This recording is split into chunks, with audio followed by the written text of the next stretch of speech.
Okay. Excuse me. All right. So just a quick reminder of looking forward. Of your test 2 is next week. So today we're going to finish Unit 7. And after that, we will not have any new material for Monday. And the next week is for you to study. And please take that time to study. I'm not giving you a week off to just hang out and go take a vacation or something. So please use this time to study. Test 2 is significantly harder than test 1, okay, because it has a lot of calculations. And so please put in the time to do a lot of practice and review the materials. And if you need to, go to the YouTube channel and review the lecture videos or class recordings. Everything will be up there. Okay. And then I have a question. Yeah. Professor Ma. Mm-hmm. So do we not have class next Wednesday then? We do have class. Yeah, we don't have new material for Monday. That's what I said. Yeah, next Wednesday, we will have a review in class and with your questions. Okay, so that review will be based on what questions you have. And now the test will cover units 4 through 7, but since the final is comprehensive, remember that was changed on us, and I wasn't aware last semester that got changed during, when I was on my sabbatical. So what I'm going to do is I will have a few questions from the first 3 units, but I'll give those as probably bonus questions for you. That way, I hope you still go back and look at some key points from the first 3 units and you don't forget, but in the same time, I want you to focus on the 4 new units that you have recently learned, okay? So keep that in mind.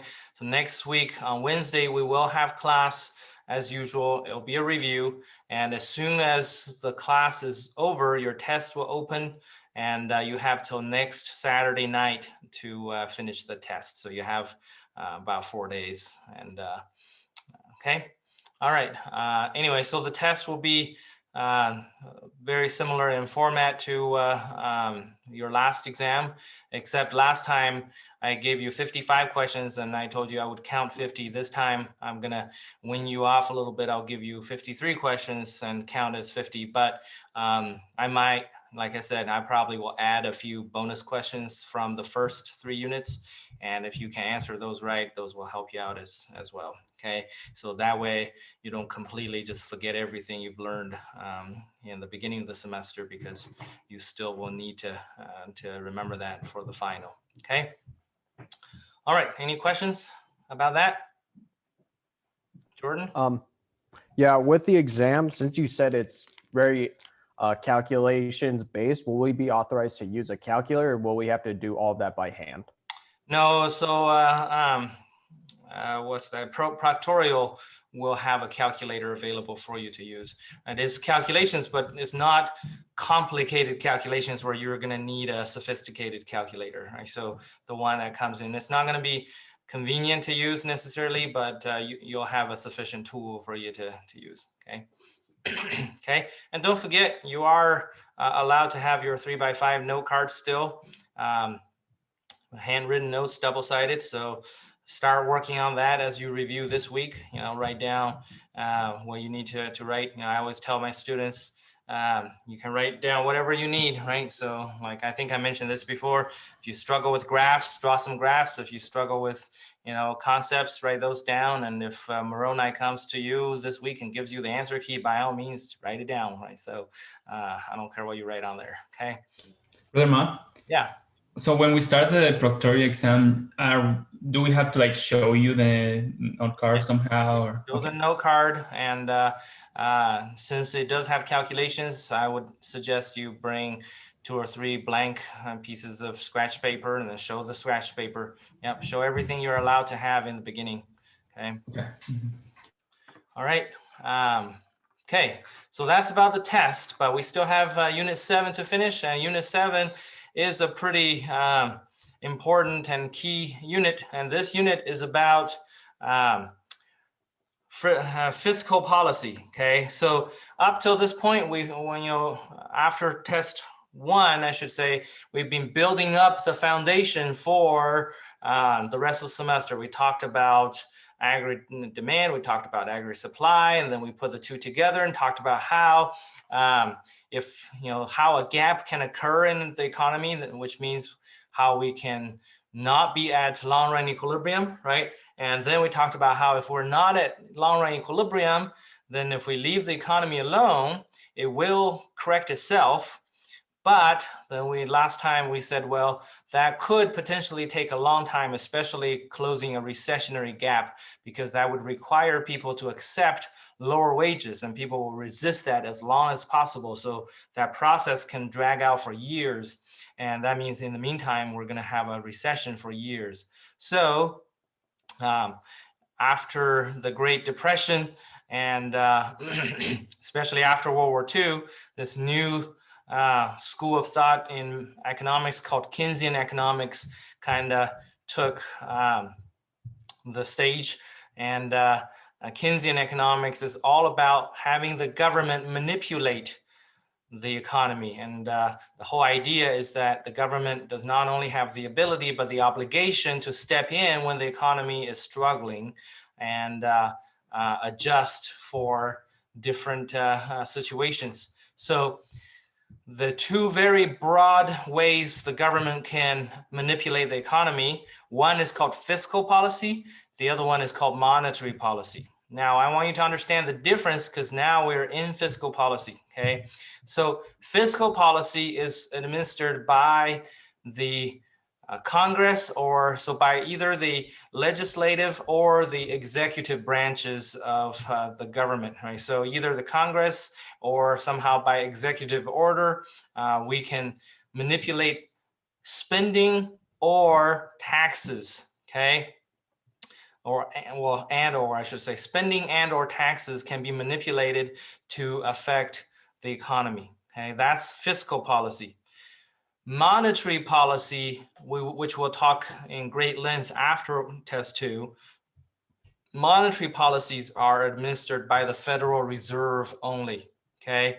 And it is manipulating the economy through changing money supply in the economy, okay? So fiscal policy, it's the federal government, and it's done through manipulating taxes and government spending, okay? But monetary policy is done by the Federal Reserve through manipulating money supply in order to affect the economy, okay? So that's the main difference I want you to remember. Now, today, we will focus on fiscal policy, okay? Now, what I want you to do is to go to our Canvas course, and in the module for Unit 7, there's a document called Discussion 7, okay? And I want you to click on that, and then there are a number of questions that I have for you there, and I want you to work on question number 1, okay? And we have quite a few questions, so I'm not gonna break you into rooms and bringing you back. That takes a lot of time. But work on question number 1. And so here in this, as you are finding that document, I'll just tell you what it is. Here's a setup that I'm giving you a made up nation called Mafia. Okay, you've been living in it for about 8 weeks. You haven't been aware. I tell you some basic information about the economy of Mafia, and then given that information, okay, question number 1 asks you to calculate Y star, the equilibrium real GDP. You had a question very similar to this when you did aggregate demand, but now this question can be expanded on. And this is something that I can tell you now that you will have questions just like this on the test. I can tell you this because this is a key part of this unit. So you need to know how to solve such a question, okay?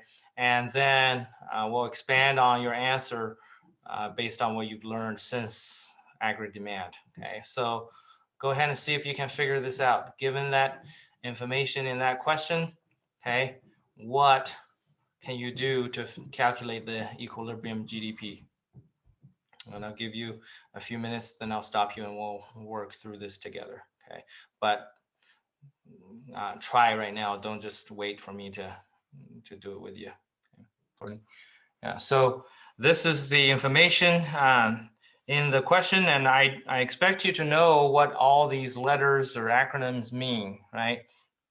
So C is consumption, and it's given to you in the consumption functional form, and DI is what? Disposable income. Good. Disposable income. Disposable income. Yeah, so we said disposable income can be either written as Y with a subscript D or DI, okay? Either one works. You don't have to have the dots, but what does DI equal to? What's disposable income?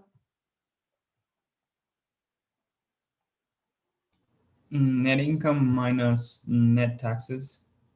Not net income minus net taxes, okay? It's just your total income, which is on the national level, your real GDP, okay, minus net taxes. Okay, so this is one piece of the puzzle that I did not give you, but expected you to know, because this is one of the equations that we have introduced before. Okay, now the question, well, actually now, then let's run through all the rest of the letters to make sure you know what they mean, right? I is investment, okay? G is government spending. What is M? Imports. Imports, very good. Then X is exports, okay? Then NT is net taxes. So that's what these basic information or pieces of information are given, okay? Now I'm asking you to find the equilibrium real GDP. So what the Y star needs to be, okay? Again, you've done this a couple weeks ago in your homework, but let's walk through this again. So to find the real GDP, okay, this another big piece of the puzzle that you need to know is, well, you gotta figure out the real GDP equation, right? Which is real GDP equals C plus I plus G plus exports minus imports.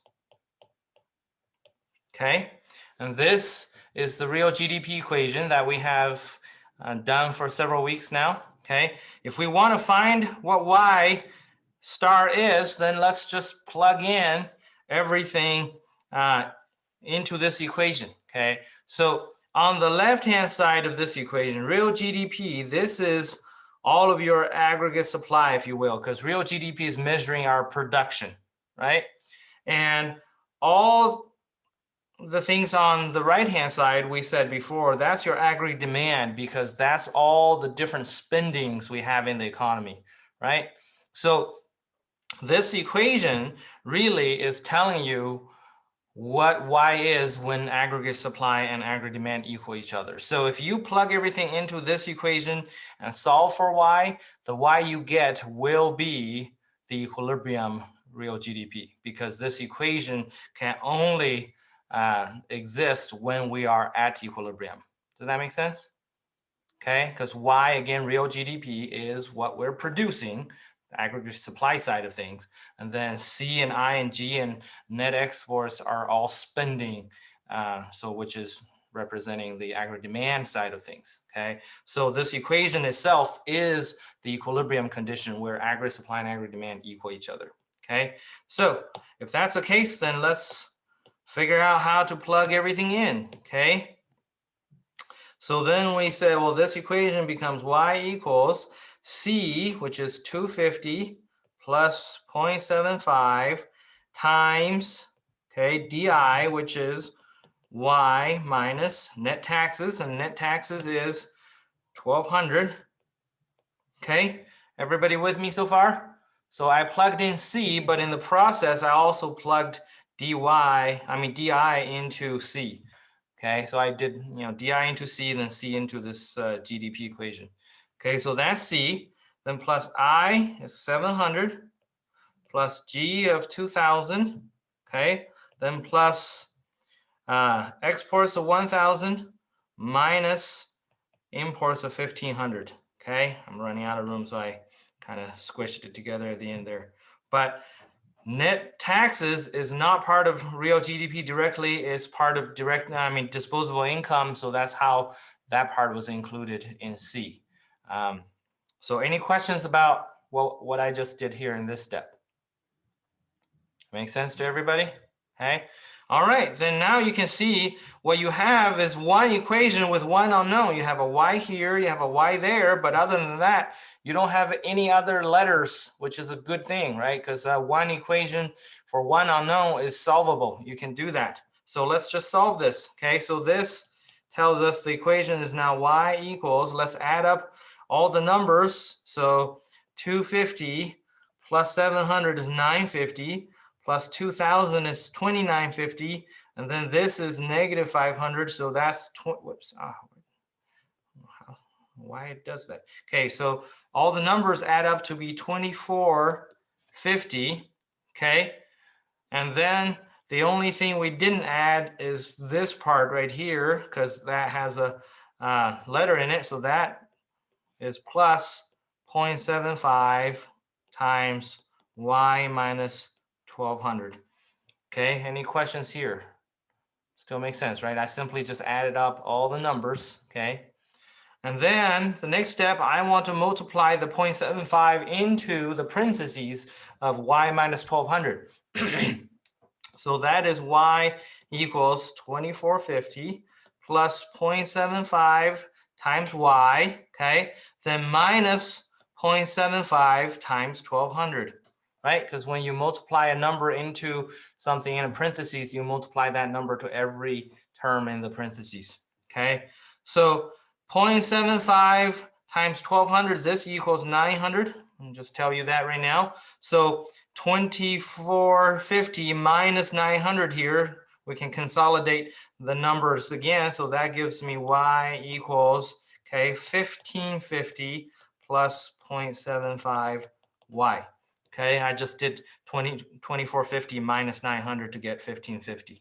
Okay. Everybody with me so far here? Questions? Okay. All right. If not, then now we just need to figure out how to solve for y. Well, you can see y exists on both ends of the equation right now, and we don't like that. We want to put y on one side. So what you do is to subtract y 0.75y from both sides, right? You do y minus 0.75y equals 1,550 plus 0.75y minus 0.75y, right? Since you subtracted 0.75y from both ends of the equation, this equation still holds, right? Then nothing has changed, but on the right-hand side, 0.75y minus 0.75y cancel out each other, okay? On the left-hand side, y minus 0.75y, y is really 1y. We don't write that 1 because we don't need to. It's just 1y by itself. But for simplicity, for some of you to see, well, y is 1y. So 1y minus 0.75y gives you what? 0.25. Okay, 0.25y. Okay, very good. So that then equals 1,550 because the 1,550 is on the right-hand side. Okay, then now to get what the y is, we just need to divide both sides by 0.25. Okay, and if you do that, okay, you get y. Since this is the final answer and it is derived from the GDP equation, which I said it can only give you equilibrium GDP. So you can say, okay, the equilibrium GDP here equals, okay, $6,200. Okay, so that is the answer to question number 1. Now, did that make sense? Okay. And if you didn't get this number, did you spot where you made the mistake? Okay, so the number itself is really just, all these steps are just calculations, but the key is right here. Okay, this equation, and then knowing to plug everything else into this equation. Occasionally, I have students who try to plug this whole GDP equation into the DI equation and then plug DI equation into C, and that will just make things way complicated. And at the end, you're trying to solve C instead of Y, right? So if you're trying to solve Y, plug everything into the Y equation, okay?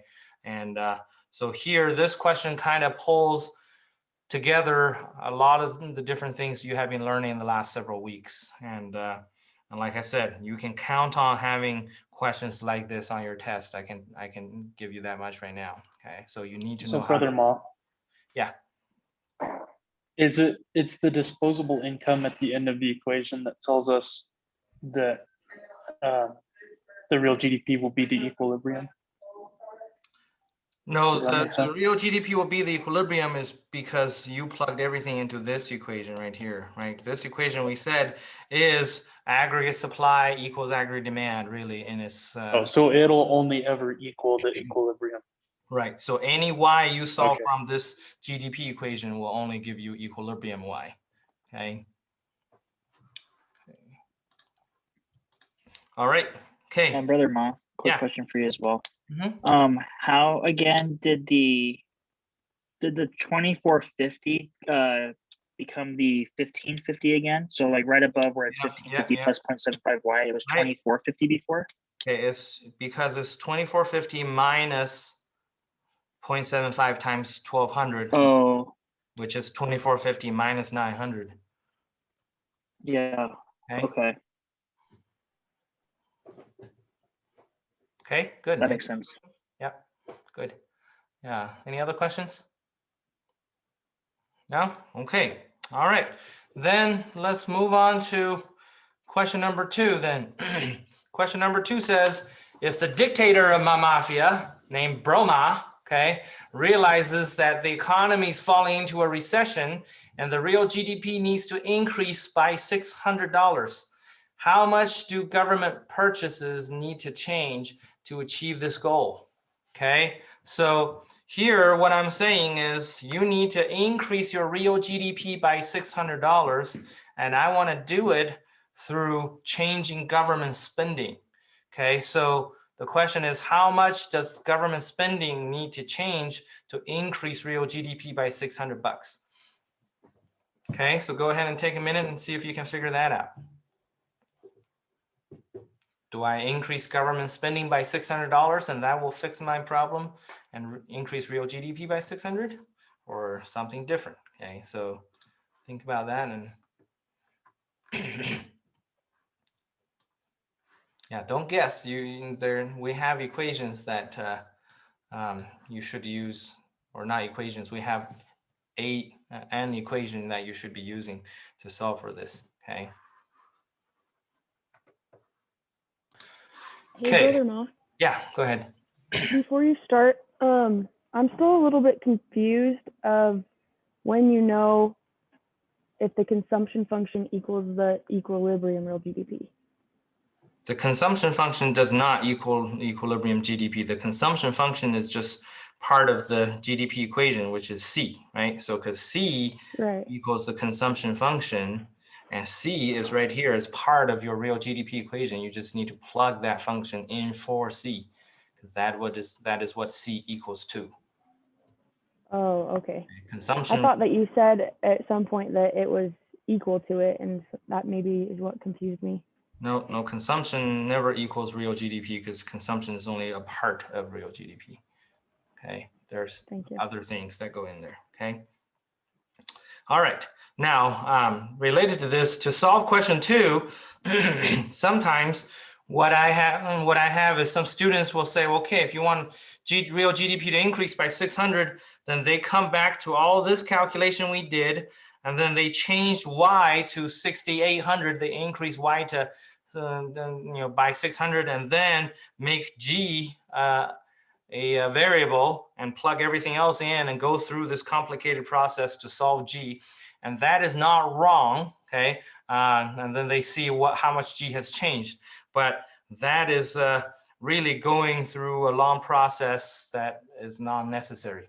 Okay, so if you did it that way, you didn't do it wrong, but you did not remember the right way to do it. Okay, so here again, this is still a review. This is from 2 weeks ago when we talked about aggregate demand and introduced the spending multiplier, right? We said the equation was the change in your real GDP equals the spending multiplier, which is 1 over 1 minus MPC times the initial change in spending. In this case, we said the initial change in spending is some change in government spending that we want to do, right? And so this is the equation that I want you to use. Now, there are two things that I want you to figure out. The first, is this equation, but the second is, what is the MPC? Because the MPC is not listed in this question, right? So what is it? Remember we said there are 3 ways of finding the MPC. This is one of the ways that I already gave it to you, but I didn't tell you I gave it to you. So how do you find it?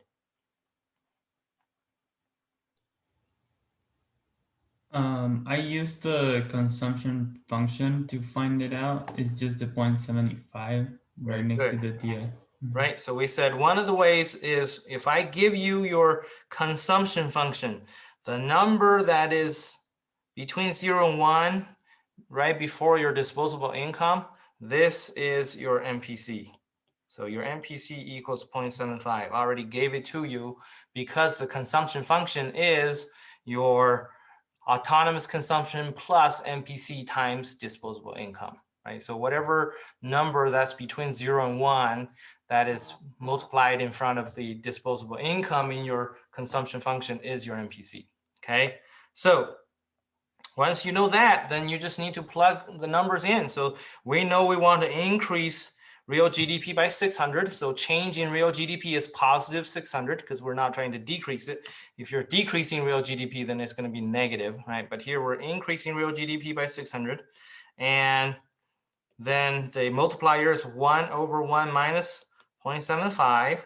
Then we want to know what the change in G needs to be, how much government purchases we need to change, okay? So does this step make sense? You just plug in the numbers, okay? And then this becomes 600 equals 1 over 0.25 times the change in G, and 1 over 0.25 is 4. So you just divide both sides by 4, and that gives you, okay, the change in G equals 600 divided by 4, which is $150.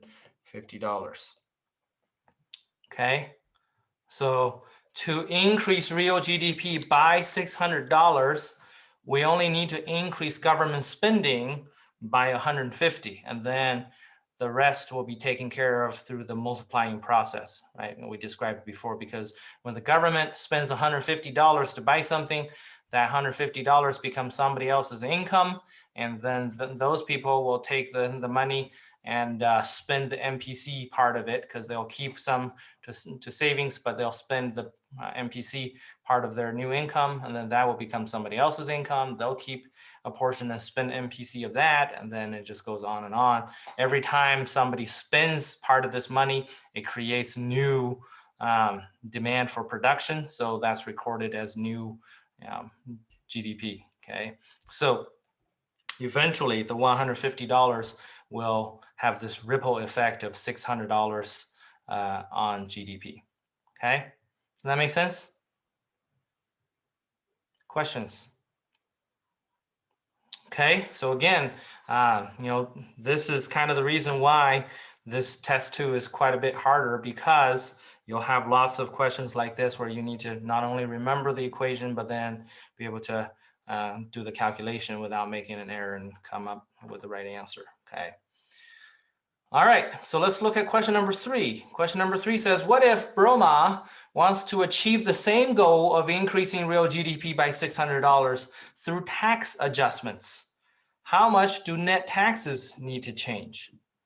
Okay, so I still want to increase real GDP by $600, but instead of changing government spending, I want to do it through taxes, okay? So how much do taxes need to change? And is it still the same $150? Okay, go ahead and take a few minutes and see if you can figure this one out. All right, so let's look at this together, okay? So first of all, let's think about the relationship between changes in real GDP and changes in taxes, okay? So if we want to increase real GDP by $600, do we increase taxes or do we decrease taxes?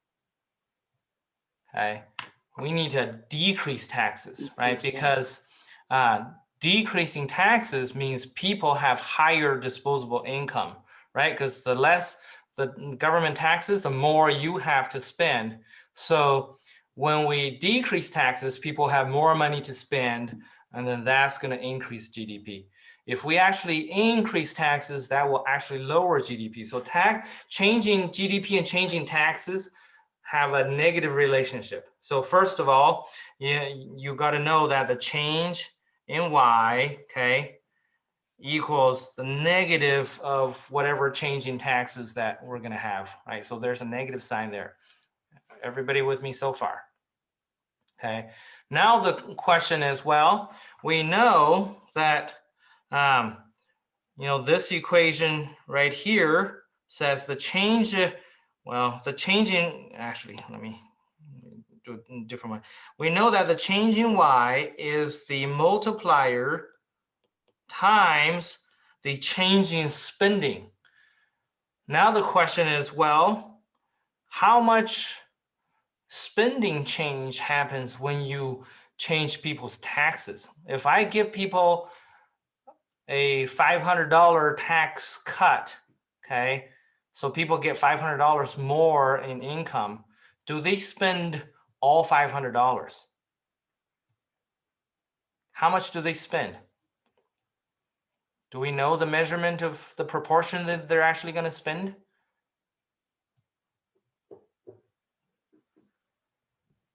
Brother Ma, isn't that your MPC? Yeah, No. absolutely. Thank you, Hayden. Yeah, that is exactly what the MPC tells us, right? The marginal propensity to consume tells us how much of your new income you're going to spend. So when we have taxes, okay, so the change in net taxes, okay, cause the spending, remember we said it's a negative, spending is the same thing, because if we increase taxes, spending goes down.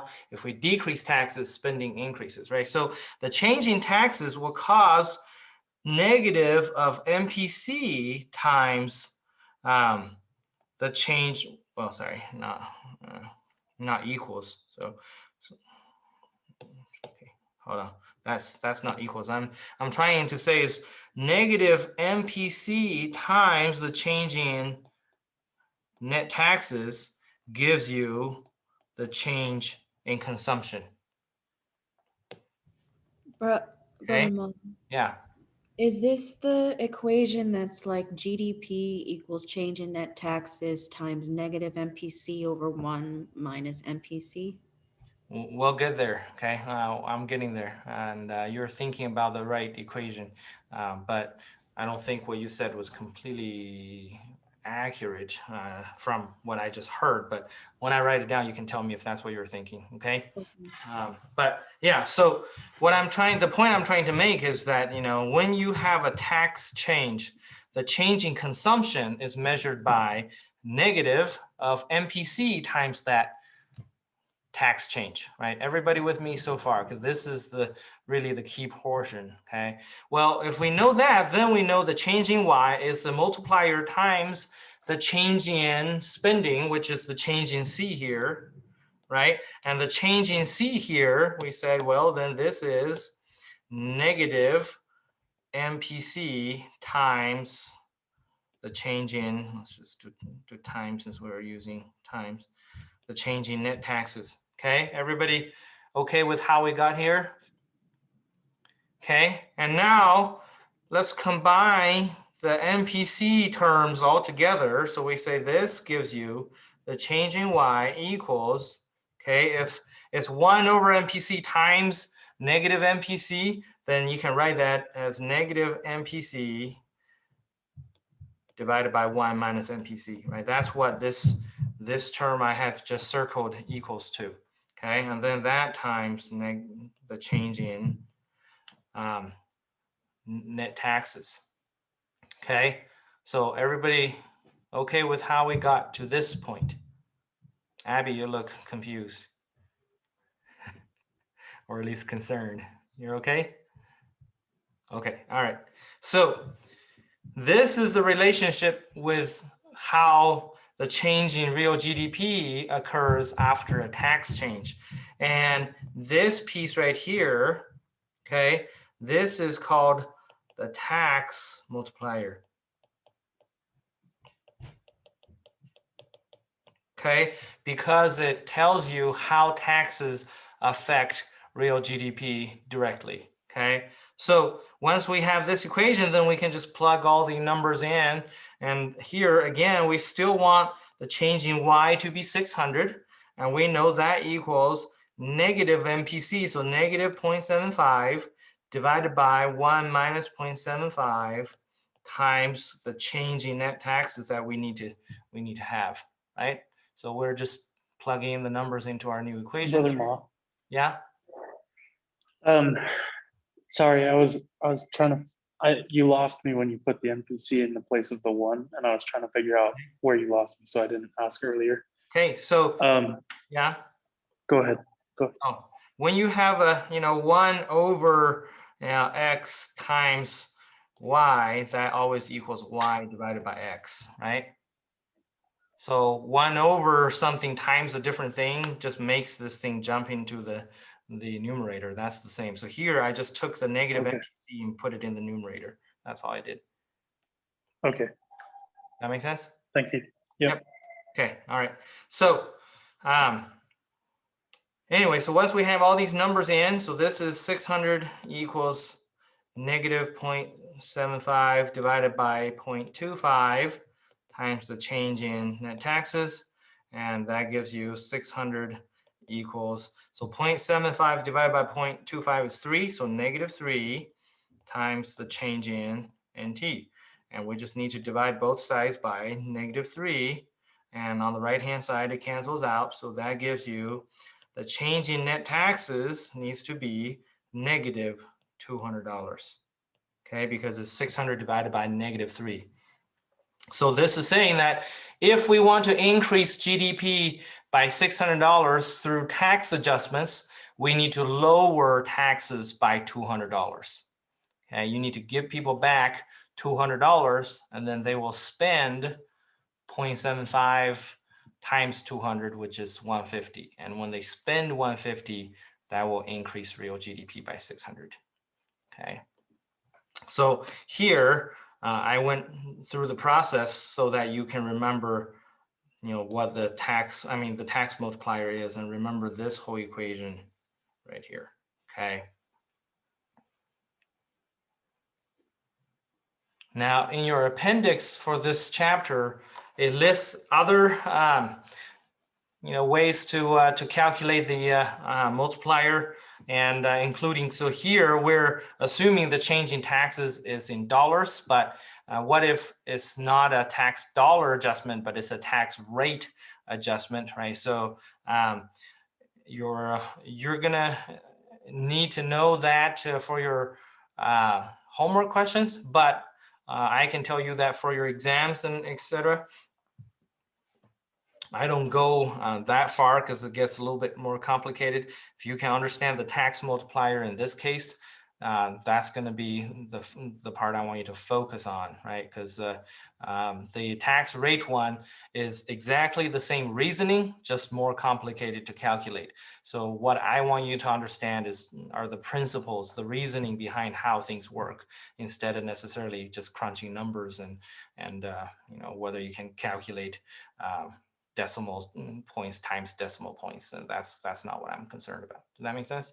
Okay, so understand how things work, and then memorize this particular tax multiplier, and then when you do homework, there will be questions that you need the equations from the appendix of your chapter. Okay. All right. Questions? Did that make sense at all? Okay. All right. Brother Ma, Yeah. I have a question on the question for number 2. That equation that we did, change in Y equals change in government spending times 1 over 1 minus MPC. Can that government spending can be substituted out with any of the consumption, investment, and net exports, right? Right, because the original equation, when we introduced this, we had the change in C, change in I, and then change in X right here, right? And we just said whichever one of these 4 is the one you're using or the one you're looking for is going to be the one you put into this equation, but it can be any of those 4. So any part of those 4 sources of spending from your GDP equation can trigger this whole multiplying process. But depends on the question you're dealing with. Sometimes I'm telling you it's the change in investment that triggered it. Sometimes it's change in G or then whatever the question is using, put that one in this equation. Okay. Yeah, that makes sense. I just wanted to clarify. Okay, good. Yep. Okay. All right. Now let's look at question number 4. This one is more of a definition, so I won't give you time to calculate it. We'll just talk about it. It says, is an action of using either government purchases or net taxes to battle the recession an example of an automatic stabilizer or discretionary policy? Okay, so what's the difference between an automatic stabilizer or a discretionary policy? That's really what this question is asking. Okay. So if you recall from your reading, both are fiscal policies, right? Because we said fiscal policies can be classified as either automatic stabilizers or discretionary policies. But what's the difference? So it would be a discretionary policy, because let's see, because they're using the net taxes to battle the recession, whereas like an automatic stabilizer would be like unemployment or welfare, right? Okay, very good. Yeah, so automatic stabilizers are things that are already built into place and will automatically kick in when economic situations change, right? So like Skylar pointed out, the best examples can be, unemployment benefits. Those things are already written into law, and they will kick in as soon as, excuse me, you qualify. If you lose your job, all you need to do is to fill out an application, and that check starts coming. Congress does not have to talk about if, well, Jake Smith is trying to apply for this. I don't know if we like Jake enough to pay him money, but, if Hayden needs help, then we'll give Hayden the check. And that's not going to be the case, right? So there's no discussion, no discretionary action taken to do anything. It's already there, and it kicks in as soon as an economic situation qualifies for it. But discretionary policies require deliberate action to make it occur, right? So in this case, whether increasing government spending or decreasing taxes, those are things that will not automatically occur, that requires discussion and decision. So both are examples of discretionary policies. Okay, that makes sense? And like I said, this is just really a concept review, okay? But you need to know the difference and be able to, if I give you a scenario and say, this is what we use to combat this economic situation, you got to be able to tell me, oh, this is, an automatic stabilizer, or this is a discretionary policy, okay? All right, so number 5 says, if Broma uses one of the above policies to battle the recession, what happens to the budget balance of his government? Okay, so budget balance here, okay, is something that I think we can definitely talk about. So how do we calculate the budget balance of a government? How do you do your own budget balance to figure out if you have, leftovers or you spend way too much? What do you compare? Expenses versus income. Yeah, yes, thank you. Expenses versus income, right? So the same thing happens with the government's budget balance. Is just we take the government's income, which is net taxes, okay, subtract the government spending of G, and that's it, okay? So if net taxes is higher than G, then they have a positive budget balance we call a budget surplus. If G is higher than net taxes, that means they're spending more than their income, so they'll have a negative budget balance, and we call that a budget deficit. Okay. Now, this is usually on a fiscal year basis. So a fiscal year for the US government runs from October 1st to December 30th. Okay, so that's a fiscal year. And when we talk about budget balance, we're talking about an annual balance. Now, if we're looking at the accumulative budget balance, okay, that's what we call the national debt. Okay, so the national debt is all the previous budget balances added together. And since we are very good at spending money more than what we collect, we have pretty much always budget deficits. So we add up to a pretty nice national debt. Okay. Anyway, and let me share the screen. Okay. Yes. Okay. So let me share the screen to show you our national debt clock. Okay. So let's see.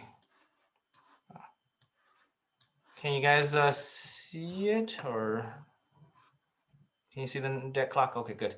Because I can't see it myself. Okay.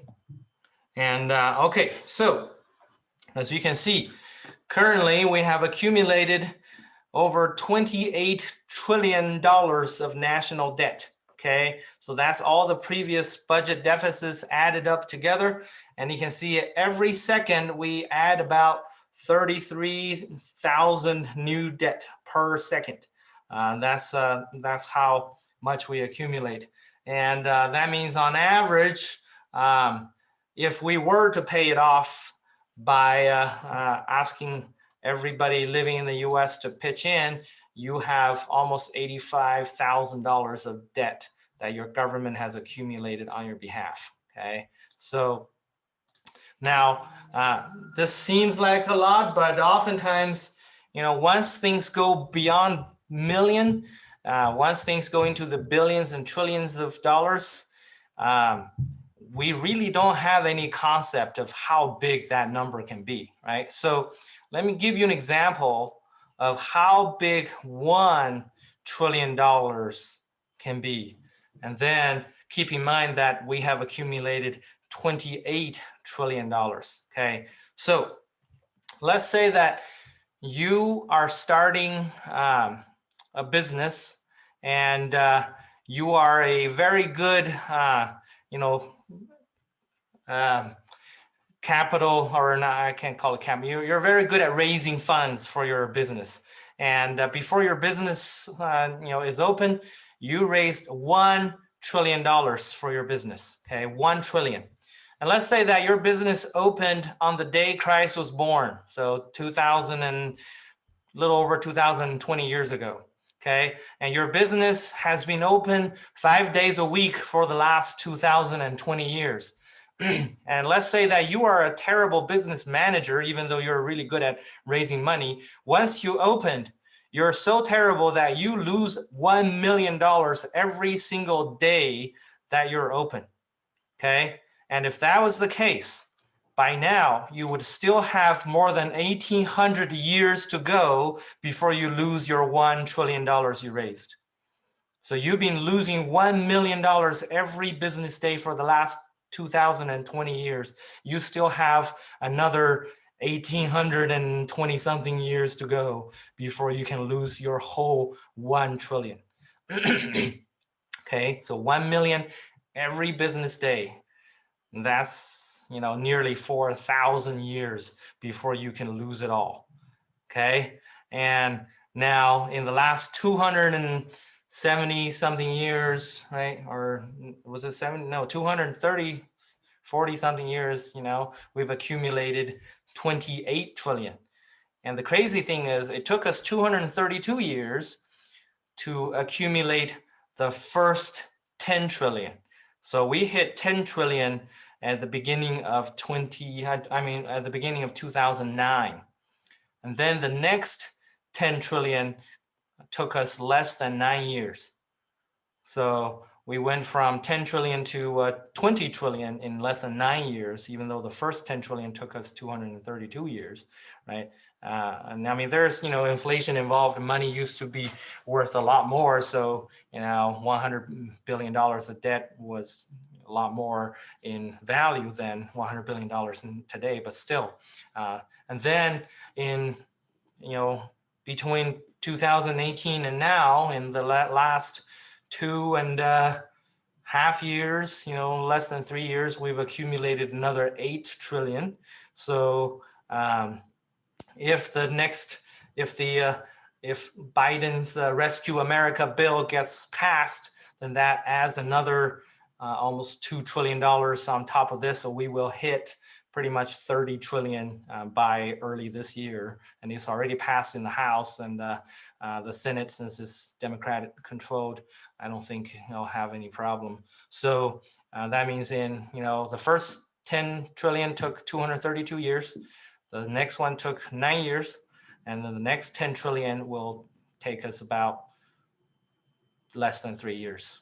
Okay, so it is not necessarily the size, not only the size of the national debt, is the speed that we're accumulating that's scary, right?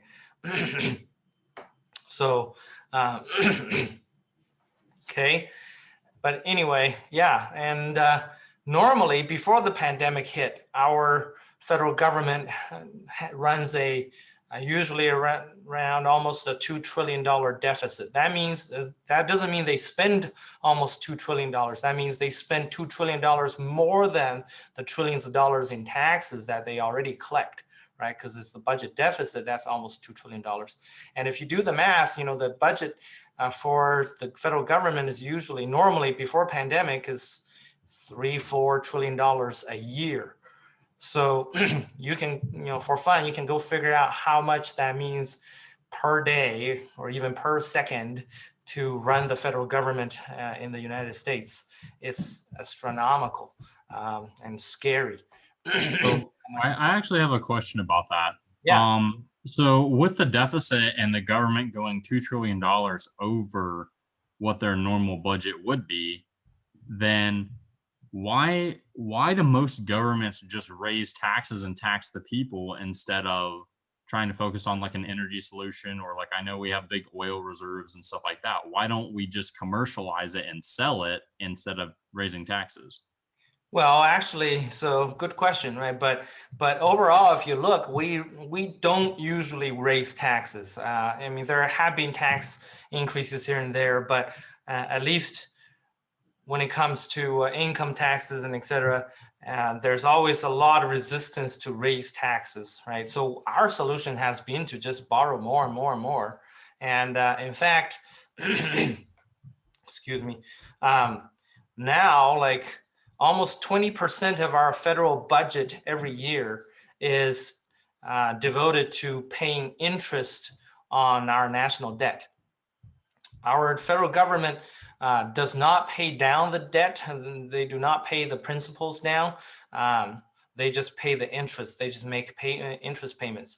Now, in the last 10 years or so, interest rates have been, or a little more than 10 years now, interest rates have been remarkably low, and which has enabled the government to borrow and borrow without increasing their interest payments significantly. But if we cannot just keep interest rate low forever, which we'll talk about more after test 2. But if interest rates were to rise, then the pressure on making just the interest payment for our national debt would be significant, and that would really cause all sorts of issues, right? But you know, of course, the debt is raised by issuing government bonds.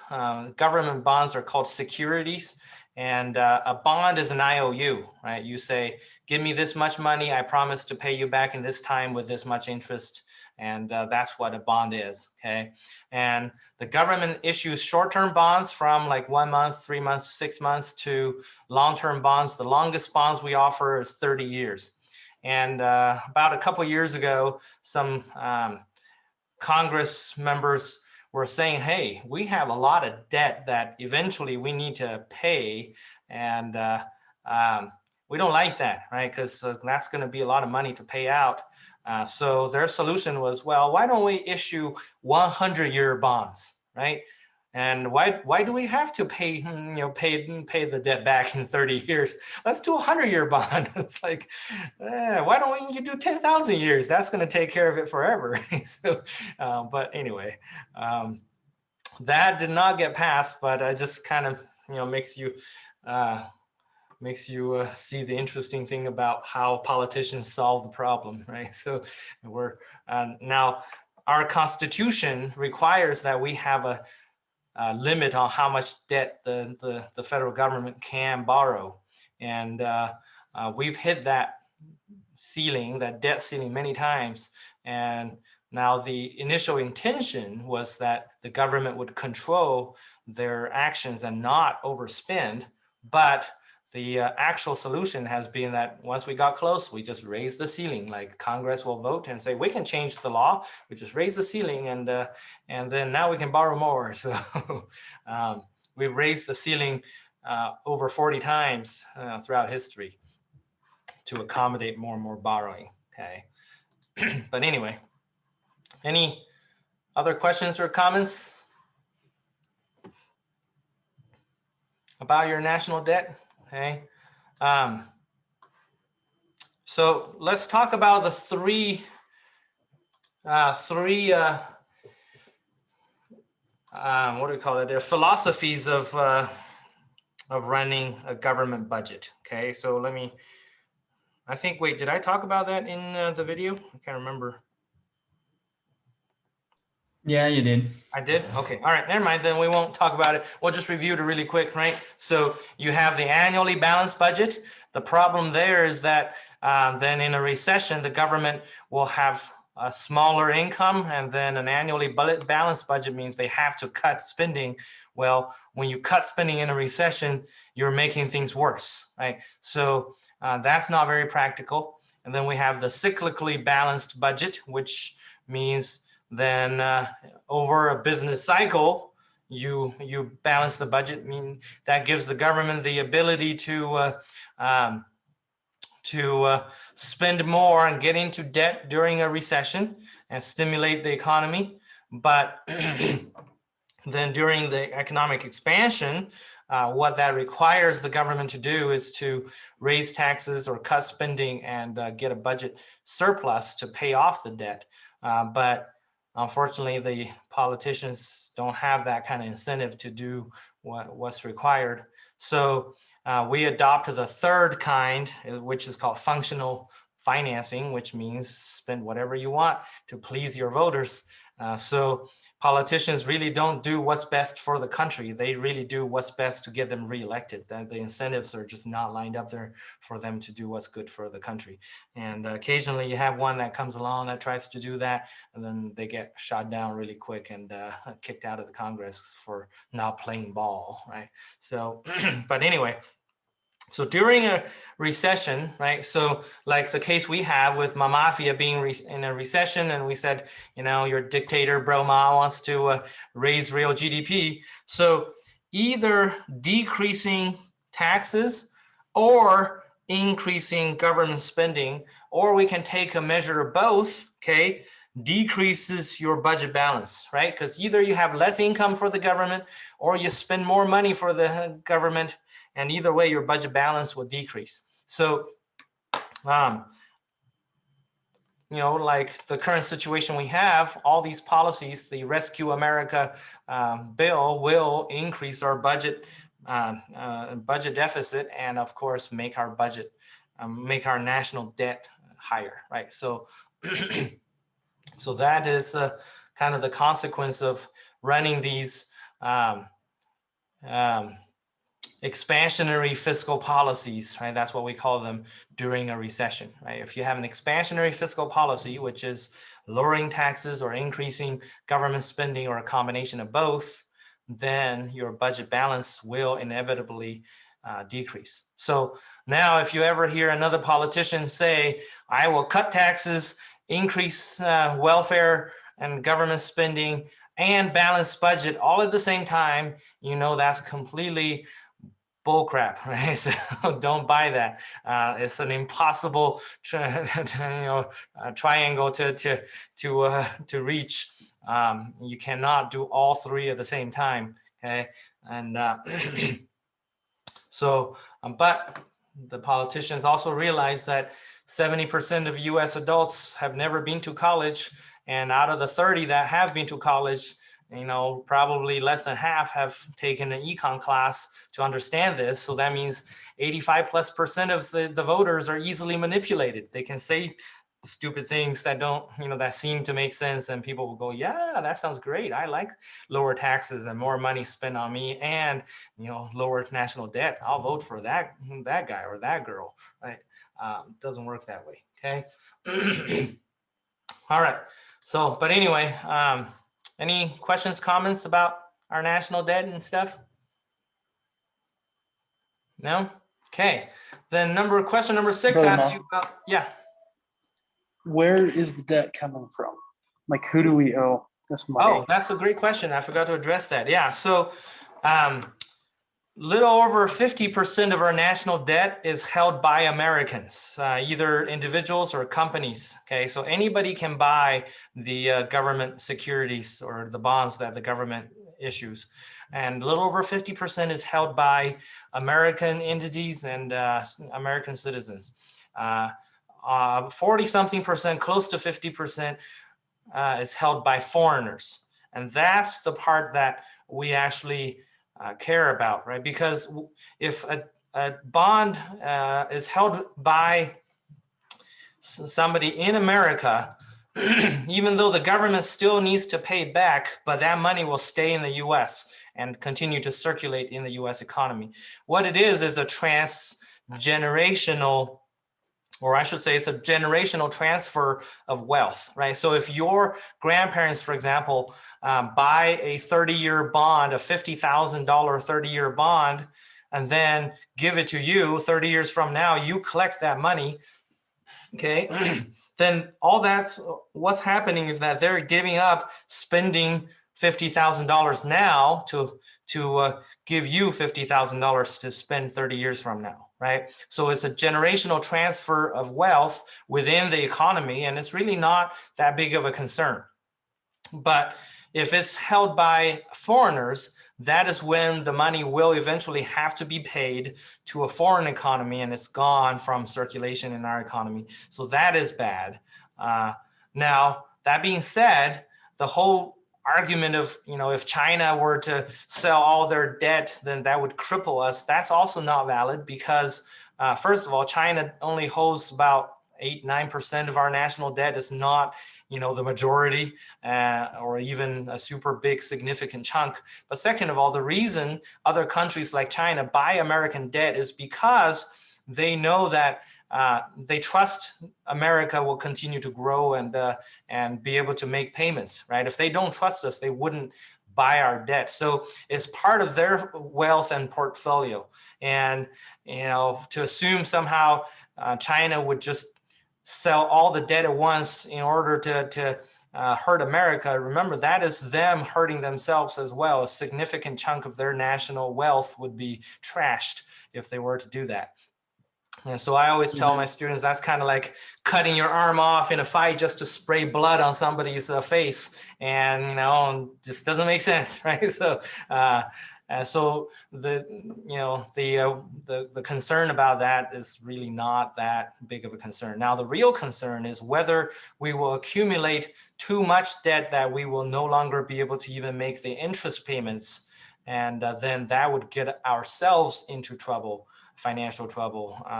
And so that is our, that should be what we care about. And actually, let me share the screen again.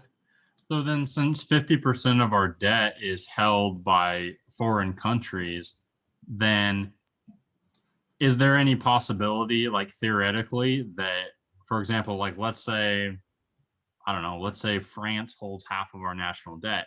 If we went to war with France, could we wipe out part of that national debt? Because I know war is a big generator of jobs and money. Yeah, that's called going default on your debt, just, no longer making payments on your debt. And we have done it before. Before World War II, we did it.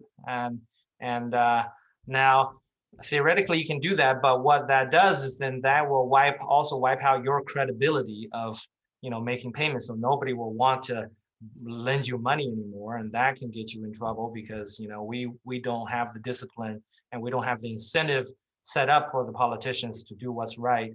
So they will continue to spend and spend and spend. And if we don't have anybody that can lend us money, that can get us in trouble too, right? So it's not something we should use. But yeah, in theory, it's possible where we say, you know what, we're just not going to pay that debt anymore. You're a sucker. You gave us money and you should have known better. But then all the other people are all of a sudden, other countries would be like, am I a sucker too? Right. So maybe I shouldn't lend America money either. Right? So America's sitting over here like, yeah, I don't want to pay you. Fight me about it. Yeah, exactly. So anyway. So I did have a question though. Yeah, go ahead. Those bonds, say you buy a government bond for 50,000, like your example said. In 30 years, when they pay back that bond, does that account for inflation as well? Or are you out money because you got $50,000 when it was worth more? Okay, good question. So the $50,000 bond, when your grandparents buy it now, is not sold for $50,000. It's sold for like $42,000. And then, so the price of the bond is like $42,000. And then in 50 years or 30 years, you're supposed to collect 50. So that increase covers the interest on the bond. And you have to decide if it's worth, buying it or not because of inflation, right? So, but the $50,000 is the value of the bond. And then the $42,000 is the price of the bond. And then the difference is the interest you can earn on the bond. And bonds are tradable, right? So if your grandparents, 5 years from now decide, you know what, that Lane kid did not turn out the way we like, and we're not going to leave him 50 grand. They can sell that bond right now, and they can go to the market and say, hey, this is a 30-year bond with 20 years left, and face value is 50,000. I'll sell it to you right now for 44,000. If somebody buys it, then they can make $2,000 on that investment, initially, and then somebody else will just, pay 44,000 and wait to collect 50,000 later. Right? So, but that's how bonds work. Okay. All right. So anyway, if you look on the screen I'm sharing, this is the projection of the percentage of our national debt held by the public as percent of the GDP. And we say held by the public because part of the national debt is also held by the federal government itself. So when they issue a debt, these bonds, different branches of the government can buy them and hold on to them as part of their portfolio. So this is, you can see in 2020, we hit 98%. And in 2021, we're going to cross over the 100% barrier and go to 104%. So we're going to, and it's projected by 2050, we're going to have almost 200% of our GDP, to be the size of our debt, which is phenomenal. Right? But anyway, okay. So let me share my screen here, and then let's answer the last couple questions before we ran out of time. Okay, so number 6, talk about the concerns of the effectiveness of such a policy. And I think I talked about the different lags in how the policies can kick in the video, right? It takes time to identify the problem, and then take time for us to come up with a solution, and then it takes time for the solution to be implemented. And so these policies in theory can work, but in reality it's really just shooting in the dark or throwing a dart with your eyes closed. And the fact that we have been pretty successful is, should be credited to economic developments in economic theory of how to manipulate the economy, and really, blessings of this country being the promised land, really. Because I remember one time when I was a student, I was sitting in an international econ class, and this student raised his hand and said, since the economy just naturally grows at 2 to 3% a year, why do African countries just can't, why can't they just figure it out? And why are they just regressing and struggling? And the professor said, nobody knows why the US economy has been growing at 2-something% a year on average in the last 200-something years, right? That is not the natural phenomena or a guaranteed growth pattern, right? You just happen to be blessed by such a phenomenon, but nobody knows why. And we can't just say, well, the economy just naturally grows at that rate, right? That is not to be expected. And in fact, if you look around the world, that is quite rare, right? And very few countries have had constant steady growth, and over 200-something years, on average, growing 2 to 3% a year.